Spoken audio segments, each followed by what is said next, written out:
Hi, everybody. Welcome to the Dreamer's Edge Podcast, Volume 2.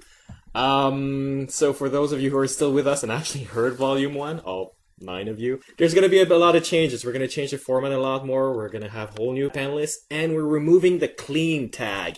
And the reason for that is just I got tired of cutting out all the swear words. Fucking A. So, for those of you who don't know, I'm Dimitri, webmaster of DreamersEdge.com and movie critic for AskMan.com and BillyDo.com. And I'm sitting here with... I'm Éric. I'm a teacher and a sometime writer. Hi, I'm Yannis. I'm a subtitling editor for Deluxe Digital Studios. My name is François, also known as Frank the Tank. I go by the handle of The Funky Chicken online. I've been on the internet since 1996, and I tame electrons for a public library. Hi, I'm Chris, also subtitling editor and I guess a middle manager, stuck in a dark zone, and this is actually my dream. Alright, so if you want Chris to send you your CVs, mail us at mail@thedreamersedge.com. Today we're going to talk about the Oscars, because the Oscars are coming soon, and we're going to make our picks, try to predict who's going to win. You know what? How about we skip some of them? I was like, visual effects, Avatar, raise your hands who disagree. Okay, thank you. Moving on. Short film, who's actually seen them, raise your hands. Alright, let's start with the category that nobody cares about, sound mixing. Are you serious? I'm totally starting with sound mixing. Circling it. Yeah. We have Avatar, Hurt Locker, Inglourious Bastards, Star Trek, and Transformers Revenge. Oh my god, Transformers is nominated for an Oscar. How is that? That's the only thing it's going to get nominated for. Oh, man. Alright, It's embarrassing. let's start with you, Frank. Who do you think is going to win for sound mixing? Hurt Locker, damn it. Hurt Locker? Lots of explosions. Yeah, but Transformers has that too, and giant robot testicles that go clang clang. Yeah, but if you watch it, your IQ goes down 50 points. I'd have to say I think it's going to be Avatar. Just, matching all that to the motion capture, it was pretty seamless, And who would you wish win? I would prefer to have the Hurt Locker win. It was decent, it was good. And yeah, a lot of sound, but nonetheless, you know what I mean? Like the storyline was clean. Yeah, let's be honest. Avatar is going to sweep the show most likely, even though I would prefer not. So my first pick is going to be the Hurt Locker for various reasons, but I think Avatar may take it. If not, I think it's going to go to the Hurt Locker. Actually, I would, I'd like to see Inglourious Basterds win, just because I thought the sound was really smooth. I thought it was a good film, and yeah, especially some of the silence and some of the noises, even the leather, like that you would hear the gloves and stuff like that. And I thought it was really well done. Yeah, I'm calling Avatar myself, just like most people here, because it's the popular one, and it's kind of a garbage category. Let's face it, and they tend to give it to the popular movies just to go like, look, we gave them an Oscar, don't hate us. And as to who I wish would win, I honestly couldn't care less. I'm just gonna go ahead and say Star Trek, because Star Trek is the Star Trek movie that went where no Star Trek movie has gone before, someplace of dramatic relevance. Yeah. Oh, the phaser sounds in the movie were not the same as the ones from the 1960s original. Geez. Yeah, but that was a good thing. Okay, let's keep it for another podcast. All right. Best actor in the leading role, we have Jeff Bridges in Crazy Heart, George Clooney in Up in the Air, Colin Firth in A Single Man, Morgan Freeman in Invictus, and Jeremy Renner in The Hurt Locker. You know what? I think it's probably going to be Jeff Bridges. I would have liked George Clooney to be nominated for not this one, but Fantastic Mr. Fox. But the person who's going to win it, I think, is actually Jeremy Renner for The Hurt Locker. Yeah, I mean, I'd like Jeff Bridges to win the Oscar. I like him a lot as an actor and in everything pretty much he does. I have a soft spot for George Clooney. He reminds me of Cary Grant, and so I like his approach to film. But I think it may end up going to Morgan Freeman as a nod, from the Academy. Really? Yeah, I don't know how many more pictures. Because if anyone's going to get the nod, I think it's going to be Jeff Bridges. I think the Academy is going to snub Jeff Bridges again and give it to Clooney. But if it was up to me, Jeff Bridges by a mile. I actually think Morgan Freeman's going to win it just because he's a steady actor. He's always been there. He's very classy, and he always does good work. Personally, I would like Jeff Bridges to win it just because I think his work has been steady. And he's the most interesting. He's getting more interesting. Even his voice is more interesting now that he's getting older. I'm not following what you're saying, because you're saying Morgan Freeman's going to win it because he's a consistent actor, but you wish Jeff Bridges would win it because he's the consistent actor. Yeah, he's the consistent actor, but I don't know. I think he's used to being ignored by the Academy Awards. I think that'll be like a little thing like that. Well, he did try to kill Iron Man. Yeah, exactly. I think they'll take out points for that. But I think Morgan Freeman, it'll be like, oh, okay, you know what, you're old now, and you've always been doing this, and here's the Oscar. Sometimes it's kind of like the excuse for it. It's not necessarily the work. It's not going to be like that movie that they'll say, oh my god, that was exceptional. Yeah. And it's like, they don't really take into that movie specifically. They'll take in the career. Yeah, I agree, Éric. I think Morgan's just going to get the nod just because of his consistent service. I'd love Jeff Bridges to win, but I think Clooney has many more pictures in him, and maybe this time, he's going to, You're making it sound like Morgan Freeman works at a call center just because of his consistent service. And if anything, I think actually... I think Jeff Bridges is maybe a little bit more consistent in what he's choosing. Morgan Freeman is just, at a certain level, I'm sorry, a hack. He just like... Well, no, he likes work. You know what I mean? He'll take the work. He does the credit card commercials. He does Wanted. He's... That's the whole point, right? Though you make the big picture, you get the Oscar nominations and the nods, and then you win one, and then all of a sudden it's like, hey, I get to do like... He's got the voice of God. They're not taken away from him. They drive trucks of money to his house, and he's not made of stone. Like, that's the bottom line.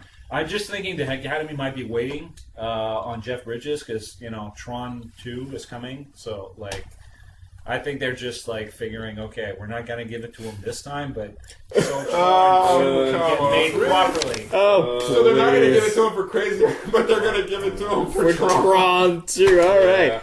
Okay, I'm actually calling Jeff Bridges. I think it's his to lose. I really do. Right. I think the other, who I would wish would win is actually George Clooney. I thought Up in the Air, he was just terrific in that movie. Not just representing one person, but at the same time a symbol without it ever feeling kind of hackneyed. And I thought that was a really, really measured, brilliant performance that I don't think is going to get recognized, unfortunately.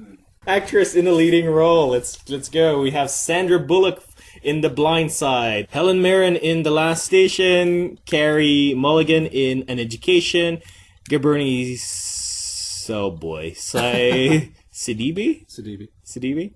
in Precious, based on the novel Push by Sapphire, and Meryl Streep in Julie and Julia.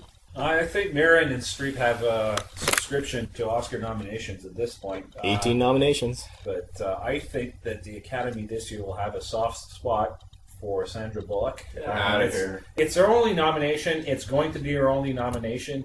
And she's got that wholesome one. Yeah, I don't care for Sandra Bullock, frankly. and though I have a friend of mine who... she drove a bus, man. She belongs in the same place that her co-star for that film is, in The Matrix. But, Good God, that was a forced joke right there. Because I was waiting, I'm like, where does she belong? All right, forgive me. But, I don't know. Sandra Bullock, frankly, if she wins it, she obviously waters down the category from this point forward. But I have a friend of mine who would love for her to win the Razzie and the Oscar in the same year, because I think that would be kind of... I think that's it. I think that the shadow board that pulls the strings and puppet strings of the Oscar Academy, and indeed the entire Western world is basically rooting for Bullock this time. You mean the Dharma Initiative? Yes. Well, I don't know. I think for the same reason that we've got 10 movies this time, and the same reason that we've got the exact same number of nominations for Avatar and Hurt Locker, the Academy does want a certain level of drama, so I like the idea of the fact that maybe they're actually going to give the nod for Bullock because of the Razzie aspect, but I still can't see it. I don't know. I just... Do you think Streep has it? I admit I liked her section of that movie better than the other side, but I think she's reached the point in her career that pretty much everything she does really, really well. I don't think it was necessarily a very difficult role for her to do. And I think if I had to choose somebody, it would actually be Carey Mulligan. She really impressed me in Education. Now, Streep, correct me if I'm wrong, does she have the Oscar yet? 2 wins. 2 wins for 18 nominations? So there's a chance it might slip through. I agree with Chris. I liked her section of the movie. You close your eyes, it's Julia Child. Frankly, when I close my eyes, do I want to mention Julia Child? I don't think so. Real women have curves. You're talking to a guy who loves curves, all right? But yeah, I just think that, giving it to Sandra Bullock, like I said, I think that's going to set the bar low from here on in. Oh, really? Really? Because, Halle Berry winning it. No, that... We're not going to get into that. That's the thing. That's the thing about the Oscars, right? Like, is Meryl Streep a better actress than Sandra Bullock? Absolutely. But I think that, I don't know. I think the stars are right. I think Relay will rise from the seas, and I think Sandra Bullock will win the Oscar. I think she'll win too, and because these awards, they're not really about talent. Not that she's not talented, but it's all about the nice story. And Hollywood loves a comeback. They love that. All of a sudden, like, she was doing a lot of B movies, like she was, it was actually, I disagree with that, Well, because not B she's movies, one sorry. of the biggest box office grosser. That is a very good point. So you just destroyed my argument. Thank you. That's what I do. You know what? I think Éric, bang on. I think he's absolutely right. I think she will get the nod, actually, because of this. Hollywood loves to reward wholesomeness. Yeah. And we're in the midst of, a challenging time. And how better to sort of, give a nod to the average American family in this sort of average American wholesome apple pie tale. She's not an average American. She's a pretty rich upper class. No, I American know, in that but movie. it does have does she represent? it does have that wholesome Americana. If Sarah Palin wasn't a racist? Yeah. Sorry, go. That's another show. But yeah, I think you're right. I think the stars are aligned, and she will get it for that reason. When people see her in that role, they think like, oh yeah, football challenge, and of course, some of the sort of racial framework of the film is very American in that context, and I think the Academy will say like, congratulations. Yeah, I agree with y'all. I think Sandra Bullock's going to take it home, and for the same reasons you mentioned, actually. I think it's the sort of role that the Academy rewards. I think it's the sort of career that the Academy rewards. Yeah. And truth be told, I thought she was pretty good. I mean, it's a trite story. The real life story, I'm sure, is very, very interesting, because I'm sure in the real life story, the footballer character actually has a brain and emotions, and he's not just a token black guy to show that black men are not offensive. Right. But her performance, taken aside from that, is a complete performance. It's actually quite affecting. She's very charismatic. So I think she will win, and to be perfectly honest, I think she actually deserves it. Moving on. Let's stick with actress in a supporting role. Sure thing. Let's stick with the ladies. All right.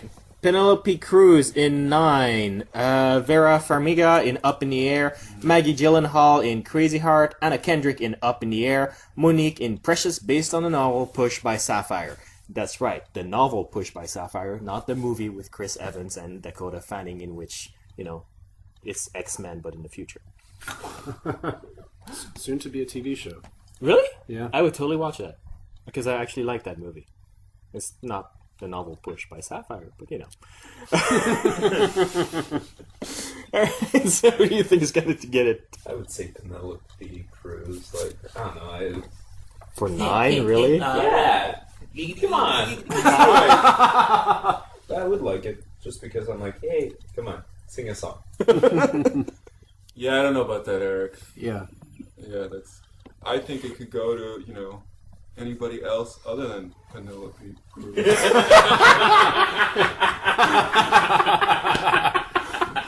do you think, Frank? I've got a soft spot for Maggie, so I'm going to go with Maggie. Crazy Heart. I have to admit that I haven't watched Precious, based on a novel Push. Almost because the title really just bugs me. But that's because they cut it short, because it used to be followed by Curse of the Black Pearl. Yeah, exactly. Regardless, I think Monique's going to get some attention for it, just because her name keeps popping up in the media. I really can't speak to the performance. I haven't watched it. People I'd like to win though would be Vera Farmiga from Up in the Air. I'm totally with you. I want Vera Farmiga to win for Up in the Air. It's my favorite performance of all the performances in there. I thought she was just phenomenal, and I agree as well that I think Monique's going to win. First of all, she plays a villain, and for the supporting actress category, villains usually get it. Yeah, that's true. Yeah, that's a good point. They're the most fun. Documentary feature. We're not going to do short subject. Burma VJ, The Cove, Food Incorporated, The Most Dangerous Man in America, Daniel Ellsberg, and The Pentagon Papers, The Curse of the Black Pearl. Which way home? Obviously speaking to the fate of documentary film, but I've only seen two of these. The Cove, I think, got the most attention, and I do think it's maybe the best picture, I guess, of the two I've seen. The other one being Food Inc. So I go for The Cove. It's a subject that a little bit closer to my heart, I guess. Pentagon Papers, by a mile. Political intrigue and documentaries, seriously, Oscar material. I think Which Way Home is actually going to take it. Moving on. Just because. Animated feature film. Come on, let's discuss like the cartoon. Yeah, All right. I want to talk about that. Let's talk cartoons. Oh, yeah. Coraline, Fantastic Mr. Fox, The Princess and the Frog, The Secret of Kells, and Up. I've heard a lot of really good things about The Secret of Kells, but I haven't seen it yet. I haven't either. Yeah, I have. Yeah. I would go for Up, but for this category, I'm going to go for Fantastic Mr. Fox. Coraline, I thought, didn't work fully as a film. It was kind of episodic in a way. There's some really brilliant scenes, some beautiful imagery. Constantly kind of shaking my head, saying, "How did they do this with stop motion?" The 3D I found distracting. That's just me. But the storyline itself, I found up and down. It's a young adult novel. If you haven't read it, it's good. I've read it, but it's just it doesn't quite flesh out to a film for some reason. It's weird though, when I read the Neil Gaiman book, I always imagined her younger than the way they did them in the cartoon. I agree. Yeah. So for me, this one, I think it might end up being Up. But I think Fantastic Mr. Fox deserves it. I don't know if we want to talk about just Wes Anderson, like this, for just a second. Sure. He'd alienated me for quite a while, in a way. But this one, he really kind of won me back. I had a soft spot for Zizou, the submarine. Oh, right. The tiger. The Life Aquatic. The Life Aquatic according with to Steve Zissou. Right. Yeah, that was the one that I found. He pushed all of his quirks to the extreme, but he came back from Jacques Cousteau, man. Gotta love those little red tubes. Yeah. You know what? I really enjoyed Up.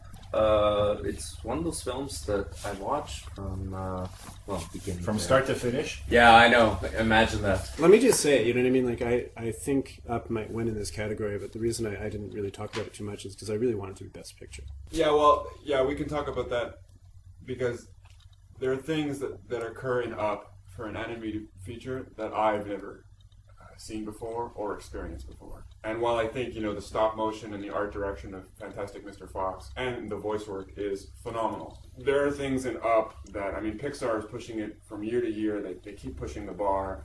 And this is the first time where I actually forgot that I was watching an animated feature. Well, actually, who is it again? The president of Pixar, or president, whatever. He's now head of Disney Animation, and this is the first 2D animation that they've done for years, and it's made it to the animator. And none of us have talked about it. The Princess and the Frog. Did anyone see it, and did it capture under his vision kind of that brilliance of what we've grown to expect from Pixar? It's a different style. Pixar always does movies that look like they're for kids but really address adults, and you can feel that was not the attempt at all with Princess and the Frog. It's more capturing the old Disney princess feeling that has long been lost, and I think it's totally worth recapturing it. It's I can't think of any little girl who doesn't love at least one of those movies, and why not give the next generation that? I was gonna say I had a I really enjoyed Coraline when I saw it. Fantastic Mr. Fox is really, really, really good. Probably better than Coraline, but I think Up. Up. I mean, seriously, is. I'd love to see them win. I mean, aren't they nominated for Best Picture? They as are, well? totally. It'd be kind of interesting if they won both. But I think that they're going to end up giving it the Best Animated Feature to just clear a spot for the Best Picture.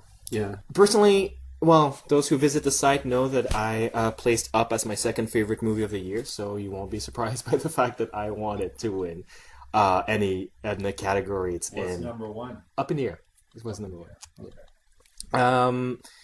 Look, I dare anyone to look at the first 15 minutes of that movie and not be touched. Yeah. It's Blew me away. yeah.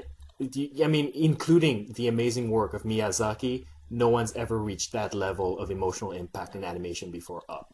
Yeah, there was that 23-second montage where they show the progression of their life together, and it left me speechless. And then I don't want to spoil it for our listeners, but there's a scene where they show a very human moment involving a mailbox, and for an animated film, especially an American animated film, to venture into the idea of hurt and loss left me speechless. I was working on the subtitles for the film while traveling, and I had an early version of the film on my laptop, and I watched it through on the plane, and that was the first time that I watched it, start to finish. I'd been working on bonus features, but I admit that I was actually teary-eyed, within the first reel of the film, which is just, any film, live action or not, you know what I mean? Like, it was just like, already you're engaged with the characters. It was just so real, it's just so hats off, Yeah, absolutely.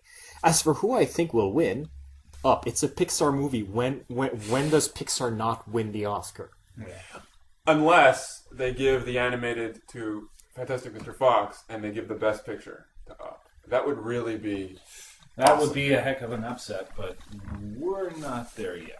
The Oscars have always left me surprised. I was going to say, surprised in a good or bad way? It's hit and miss. Hit and miss. Wow, that's a total non-answer. In a bad way. In a bad way. All right. And the perfect lead-in to a foreign language film. We got Adjemi from Israel, The Milk of Sorrow from Peru, A Prophet from France, The Secret in Their Eyes from Argentina, The White Ribbon from Germany. I'm surprised Avatar isn't here too, but but I go for The White Ribbon. I admit it's the only one I've seen. It's also the one that's nominated for Best Picture. A Prophet, c'est-à-dire un prophète, because it's from France. Yeah, and whatever's from France must be good, right? Yeah. Okay, I mean, come on. High Tension was terrific, wasn't it? I have a soft spot. Makeup. Only 3 nominees. Il Divo. Oh, God. Star Trek. I'm waiting for Frank to go, oh, God. I will actually pick Star Trek over Il Divo and the Young Victoria because, well, seriously, they had a green chick in the movie. I mean, there you go. Yeah, but come on, it's... She's green, man! Yeah, who cares? Yeah, exactly. Don't touch her. Yeah, but it's Rachel Nichols who's in green, and I'm sorry, at this point, she's a special effect, not a makeup. Yeah. And who cares? I mean, I didn't find the makeup in Star Trek to be particularly striking or remarkable in any way. I just thought it was a science fiction film, so I'm not sure why it's being nominated. Well, you're saying that they had so much practice time with Spock in his ears, 40 years worth. We've seen this before. It's generic science fiction makeup. I don't think. All I have to say is I did not recognize Eric Dunn. I don't know, I thought he looked even less like himself in Hulk, but... Good point. Or was he looking like Edward Norton on steroids? I've always wondered what happens if you get steroids to Hulk, by the way. All right, let's move on. That's Red Hulk. Oh! All right. Oh my God. Let's move on. Music, original score, Avatar, Fantastic Mr. Fox, The Hurt Locker, Sherlock Holmes, and Up. Avatar by a mile. Really? Yes. Really? Oh, Really? totally, man. You like the Seriously, score? the other ones, it's bluish. It's very native blue people-ish. Yeah, I don't know, I found that... Tree of Life, very. I found that the songs that they wrote do not at all reflect the Smurf culture. Just saying. Yeah, I agree with Dimitri. Unremarkable. Yeah, with the Celine Dion knockoff at the end credits. I don't Oh know. my god. Oh, So bad. although, but that's for original But that's song. original where- song, which yeah. isn't original. Yeah. Yeah, I don't think Fantastic Mr. Fox is getting enough attention, so I'm going to put it in there. If anything, Wes Anderson's always really paid attention to the soundscape of his films, and I think he certainly did it in this case too. Up, also, again. See, I would agree. I think Up, as far as the music itself, like just for the score, I thought it hit all the marks. It was really good. It was well placed. Yeah, Yeah. exactly. I agree with Up. I mean, that 15 minutes montage at the beginning Oh, yeah. showing a mundane life in all its romance without a word of dialogue. I mean, you don't get carried emotionally like that without a great score. Yeah. I think you're all wrong. All right. Next category. Music original song Almost There from The Princess and the Frog. Down in New Orleans from The Princess and the Frog. Loin de Paname from Paris 36. Take It All from 9. The Wary Kind theme from Crazy Heart from Crazy Heart. Really? I thought it was from Avatar. Yeah, I don't know. I don't have as much to say about this one. The only one I've seen was Crazy Heart. I like the music. I don't know if it earns an Oscar, but it was good. Yeah, I actually think Crazy Heart's gonna get it as well. It's a folksy, mumbly song, and they usually win it. Yeah. Or at least they're the ones that win it that annoy me less.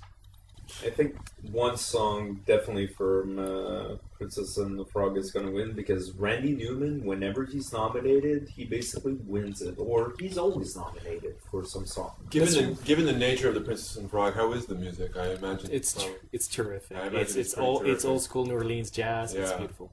Yeah. Well, just on the basis of that, I think it's going to take. I think it's a tie, man. I think Almost There and Down in New Orleans are both going to win for the same movie.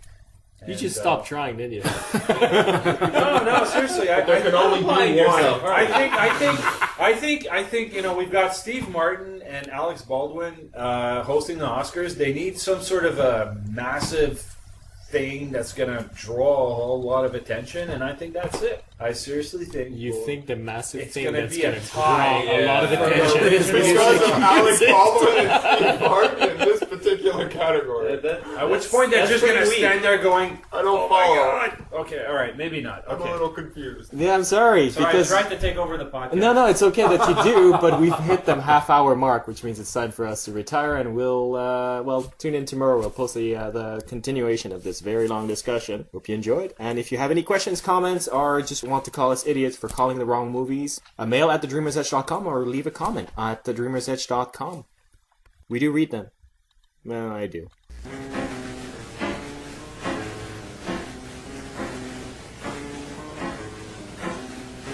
Okay, we really need a new song. The motion capture, it was pretty seamless, And who would you wish would? I would prefer to have the Hurt Locker win. It was decent, it was good. And yeah, a lot of sound, but nonetheless, you know what I mean? Like the storyline was clean. Yeah, let's be honest. Avatar is going to sweep the show most likely, even though I would prefer not. So my first pick is going to be the Hurt Locker for various reasons, but I think Avatar may take it. If not, I think it's going to go to the Hurt Locker. Actually, I would. I'd like to see Inglourious Bastard win, just because I thought the sound was really smooth. I thought it was a good film, and especially some of the silence and some of the. Yannis, I'm a subtitling editor for Deluxe Digital Studios. My name is François, also known as Frank the Tank. I go by the handle of the Funky Chicken online. I've been on the internet since 1996, and I tame electrons for a public library. I am Chris, also subtitling editor and I guess a middle manager, stuck in a dark zone. And this is actually my dream. All right, so if you want Chris to send you your CVs, mail us at mail@thedreamersedge.com. Today we're going to talk about the Oscars, because the Oscars are coming soon, and we're going to make our picks, try to predict who's going to win. You know what? How about we skip some of them? I was like, visual effects, Avatar, raise your hands who disagree. Noises, even the leather, like that you would hear the gloves and stuff like that. And I thought it was really well done. Yeah, I'm calling Avatar myself, just like most people here, because it's the popular one, and it's kind of a garbage category. Let's face it, and they tend to give it to the popular movies just to go like, look, we gave them an Oscar, don't hate us. And as to who I wish would win, I honestly couldn't care less. I'm just gonna go ahead and say Star Trek, because Star Trek is the Star Trek movie that went where no Star Trek movie has gone before, someplace of dramatic relevance. Yeah. Oh, the phaser sounds in the movie were not the same as the ones from the 1960s original. Geez. Yeah, but that was a good thing. Okay.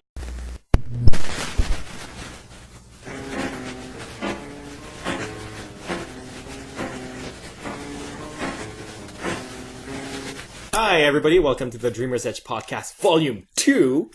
So for those of you who are still with us and actually heard Volume 1, all 9 of you, there's going to be a lot of changes. We're going to change the format a lot more. We're going to have whole new panelists, and we're removing the clean tag. And the reason for that is just I got tired of cutting out all the swear words. Fucking A. So, for those of you who don't know, I'm Dimitri, webmaster of thedreamersedge.com and movie critic for askman.com and billydo.com. And I'm sitting here with... I'm Éric. I'm a teacher and a sometime writer. Hi, I'm you. Okay, thank you. Moving on. Short film, who's actually seen them? Raise your hands. All right. Let's start with the category that nobody cares about, sound mixing. Are you serious? I'm totally starting with sound mixing. Circling it. Yeah. We have Avatar, Hurt Locker, Inglourious Bastards, Star Trek, and Transformers Revenge. Oh my god, Transformers is nominated for an Oscar. How is That's that the on only the thing list? it's going to get nominated for. Oh, man. All right. It's embarrassing. Let's start with you, Frank. Who do you think is going to win for sound mixing? Locker, damn it. Hurt Locker? Lots of explosions. Yeah, but Transformers has that too. And giant robot testicles that go clang clang. Yeah, but if you watch it, your IQ goes down 50 points. I'd have to say I think it's going to be Avatar. Just, matching all that to